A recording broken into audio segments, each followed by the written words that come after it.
Apa hukumnya orang yang bertato menjadi imam sekalipun dia sudah insaf dan banyak hafalannya? Karena sebagian orang ada yang tak membenarkannya. Imam di Jepang itu mantan yakuza. Yakuza itu tatonya sampai pergelangan tangan. Begitu dibuka tato semua. Ini aja yang tak bertato. Leher tato semua. Dan itu jadi imam.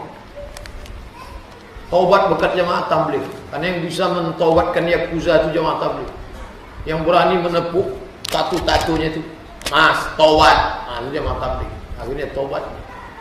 Taubat jadi imam. Sudah kita bahas. Cari videonya di YouTube, Somad Tato, enter dapat.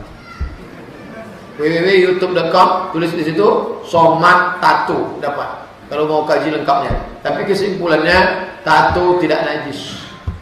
Maka tak perlu disetrika. Ini saya tengok banyak yang tobat setrika, gambar ular kobra di setrikanya jadi cacing tanah. Mau belok-belok lah kobra tadi. Biar aja, tak perlu. Dan kita pula bagi yang belum bertato, menengok orang bertato sudah tobatnya kita tengok-tengok. Ini belum habis, tengok-tengok. Ya kalau dia udah tobat betul, kalau setengah tobat apa kita tengok? Mata lain gitu. At-taibu minadz-dzambi kama la dzambala. Orang yang tobat maka dia macam tak berdosa, bersih bersih. Jangan-jangan dia jauh lebih suci daripada kita. Jangan merasa dirimu suci. La tuzakku anfusakum. Saya kalau menengok orang bertato sholat, oh kagum saya. Dia bertato preman dapat hidayah, maka mungkin dia lebih dulu masuk surga daripada aku. Karena nilai jihad dia luar biasa. Ustaz jihadnya tak ada. Lahir di tengah keluarga muslim, muslimah. Haram, jelas ini haram. Ya, Rasulullah sallallahu alaihi wasallam mengatakan, la'anallahu al-washimah wal mustawshimah. Dilaknat oleh Rasulullah sallallahu alaihi wasallam wanita yang bertato dan wanita yang menatokannya.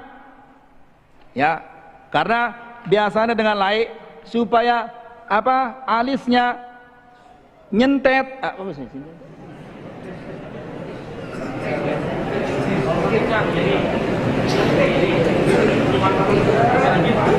Iya, supaya ya jergit. Iya, bahasa Indonesianya supaya kelihatan genit. Al-muhim sudah ya, supaya ditato alisnya. Ini haram. Rasulullah mengatakan la'anallahu atau la'ana Rasulullah sallallahu alaihi wasallam al-washimah wal mustawshimah. Dilaknat oleh Rasulullah sallallahu alaihi wasallam orang yang wanita yang bertato dan yang menatokannya. Dua-duanya dilaknat. Apa laknat itu? Al-la'n dalam bahasa Arab at-tard wal ib'ad 'an rahmatillah. Diusir dan dijauhkan dari rahmat Allah. Orang yang bertato dan orang yang menatokannya. Lalu bagaimana kalau dia sudah bertato? Tobat kepada Allah. Apakah harus dihilangkan tatonya? Jangan dihilangkan. Karena menghilangkan tatonya ini lebih parah daripada membuat tato. Lebih sakit daripada membuat tato, menghilangkan tato. Dan menghilangkan tato ini merusak tubuh. Tubuhnya rusak, kulitnya rusak. Ya. Kalau mau menghilangkannya dengan cara yang mahal caranya. Ya. Sakit juga, tapi mungkin tidak terlalu membekas di tubuhnya. Jadi tato ini adalah haram. Wallahu ta'ala alam. Kalau bapaknya sudah pakai tato, besok ibunya akan ikut-ikutan pakai tato. Dan sekarang na'udzubillah, tato ini sudah menjadi tren. Gadis-gadis sekarang Masya Allah tanpa malunya mentatokan kiri kanannya. Awalnya dari apa? Dari serangga ini. Itu berawal dari serangga. Meniru karena banyak di TV film apa India. Sinetron India ini ditiru sampai anak-anak kita yang kecil beli apa? Bikin gambar-gambar serangga di tangannya, pakai serangga. Berkembang akhirnya menjadi tato. A'udzubillah. Ya, siapa kira-kira mau sama gadis yang penuh tubuhnya dengan tato? Ya, tangannya tato, tulisan macam-macam. Ya, di sini ada obeng, di sini garpu, di sini sendok macam-macam. Tatonya, la ilaha illallah.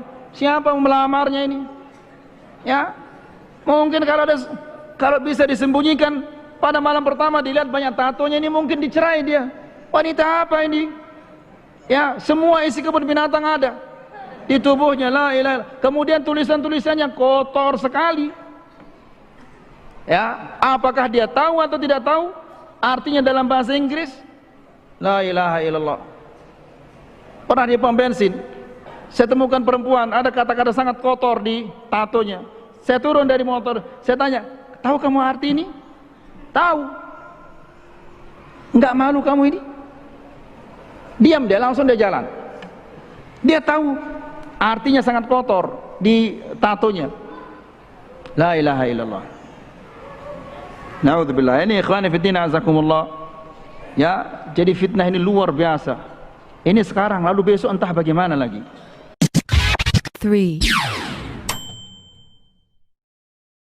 Menato, ya, juga masuk di sini laki-laki sama tidak boleh menato, ya, baik menato tubuhnya, bagian tubuh, ya, atau bagian wajah, semua sama, ya, tidak dibolehkan untuk menato. Sekarang juga ada pindah dikembangkan ke kepala, ditato bagian kepala, semuanya tidak boleh, ya, atau bagian wajah, semuanya dilarang dalam agama Islam. Dan juga sama dengan yang meminta untuk dibuatkan tato, dalam sebuah hadis yang sahih riwayat Imam Ahmad, kata Nabi SAW, ada 70.000 dari umatku yang masuk surga tanpa hisab. Tidak ada dihisab lagi pada hari kiamat, tidak ditimbang amalnya, langsung masuk surga. Lalu seorang sahabat Nabi berkata, Uqasha bin Muhsin radhiyallahu anhu, ya Rasulullah, doakan saya termasuk di antara 70.000 itu. Lalu kata Nabi SAW, engkau termasuk dalam 70.000 itu. Ya, kemudian ada sahabat Nabi lagi yang berdiri mengatakan, ya Rasulullah, saya juga, doain saya juga supaya saya termasuk 70.000 itu. Lalu kata Nabi SAW, sabakakal Uqasha, kau telah didahului oleh Uqasha. Lalu beliau sebutkan ciri-ciri 70.000 itu. Yang pertama, mereka yang tidak bertato.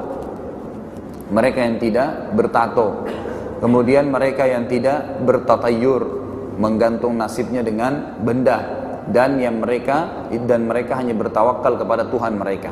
Mereka hanya bertawakal atau menggantungkan nasibnya pada Allah Subhanahu wa taala. Saksi bahasan kita adalah masalah menato, ya. Tinggal pertanyaan, bagaimana kalau orang sudah terlanjur mentato tubuhnya, maka dia bertaubat kepada Allah Subhanahu wa taala, dan ulama sepakat mengatakan dianjurkan untuk dia menghilangkan tato tersebut. 4. Ustaz, saya mau tanya, saya punya anak, sudah dewasa, dia sholat kentang Pak Ustaz, tapi itu badannya bertato Pak Ustaz, itu sholatnya sah apa Pak Ustaz? Nah, ya, itu aja Ibu. Ya, Alhamdulillah. Bismillahirrahmanirrahim. Pertanyaan yang mungkin banyak terjadi di Indonesia, apalagi kita lihat fenomena tato ini ya.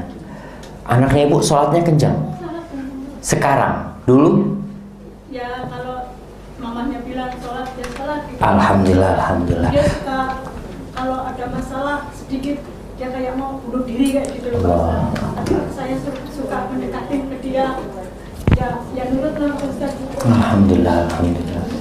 Ini berkaitan dengan hukum tato.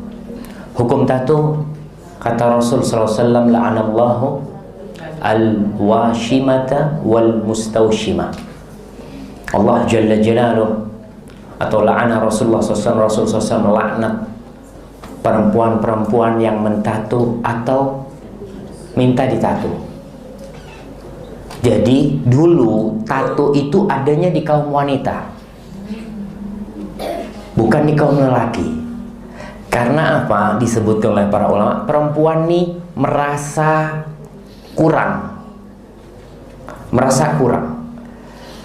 Kalau laki-laki ya udah kayak gitu, laki udah kayak gitu. Bahkan perempuan dilahirkan kurang, lelaki dilahirkan lebih gitu kan. Kalau laki lahir harus disunat, karena ada yang lebih gitu. Kalau perempuan kurang, maka perempuan itu kita lihat kalau lahir dikasih anting, supaya kelihatan, nih baru nih cewek nih gitu kan. dikasih gelang. Kalau nggak ada antingnya nggak kelihatan nih perempuan Pak. Perempuan pakai tato supaya tampak lebih cantik. Kalau lihat perempuan-perempuan kuno, orang-orang kuno itu mungkin yang ditato alisnya. Sekarang udah mulai. Kemudian kadang-kadang di dagunya nih kasih tato. Kalau berangkat haji masih ada orang-orang dari pedalaman-pedalaman tuh yang mentato. Kalau yang laki enggak, dia mentato supaya kelihatan tambah sempurna.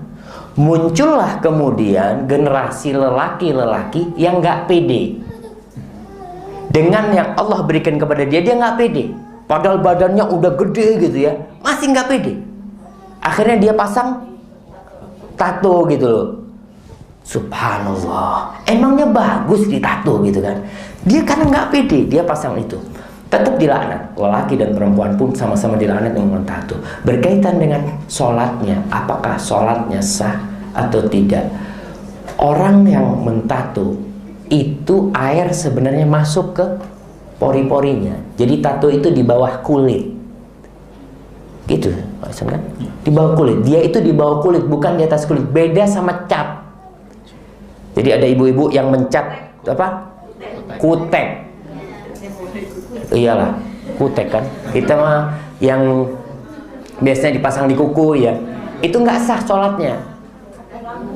Atau yang kayak di rambut cat ya. Tapi kalau sekedar apa namanya, hina, yang dia itu tidak menghalangi air untuk ke sana, sholatnya sah. Tapi dia tetap harus bertobat kepada Allah. Karena orang yang dilaknat itu artinya dijauhkan dari rahmat Allah. Dijauhkan dari rahmat Allah Subhanahu wa ta'ala. Maka dia tetap harus bertobat, memohon ampun kepada Allah atas perbuatan dia itu. Maka jangan dianggap remeh ya. Kadang-kala ibu-ibu ada yang apa alisnya ditato karena kurang cantik. Gak sah wudumu, seneng arek-arek. Kok gak sholat? Aku gak iso wudu ya. Disangganya terus sedih, seneng. Wong gara-gara tatoan gak bisa wudu. Akhirnya dia tidak pernah sholat kan. Sing salah sing bid'ahno atau sing karena mau gak sholat akhirnya.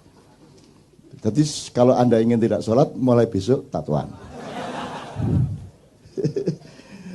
Padahal wudhu itu kan bukan urusan kebersihan jasad, tapi kebersihan hidupmu, rohanimu, perilakumu, akhlakmu. Makanya secara simbolik meripatmu dibasuh karena kamu harus waspada, kamu sering melihat hal-hal yang tidak baik. Begitu juga telingamu, mulutmu, hidungmu, dan seterusnya, kakimu, tanganmu dibasuh karena dia sering melakukan, dibersihkan dari perilaku-perilaku biasa. Kalau yang kentut pantatmu tidak diusap. Masa ana wudu ngene rek. Ngene wudu. Enggak ada. Bal yang kentut siapa? Jadi yang kotor mana? Pantatnya tuh.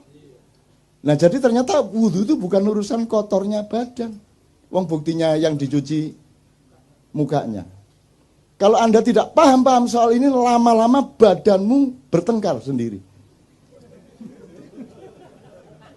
Badanmu, wajahmu begitu diwudui, mah. Aku gak melok ngentut.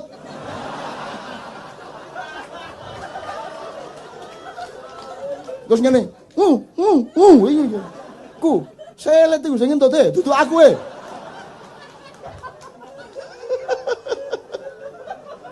Logis ya? Jelas ya? Agama menggembirakan ya? Paling tidak menjadi rahmatan lil alamin pada dirimu, pada keluargamu, wis alhamdulillah. Kalau itu sudah kamu alami setahun 2 tahun, kamu adalah rahmatan lil alamin bagi tetanggamu, bagi semua yang ketemu dengan kamu. Kan begitu. Kalau Anda sudah mendapat cahaya, lama-lama Anda menyatu dengan cahaya, lama-lama Anda menjadi cahaya. Kalau Anda sudah menjadi cahaya, tidak perlu bersinar.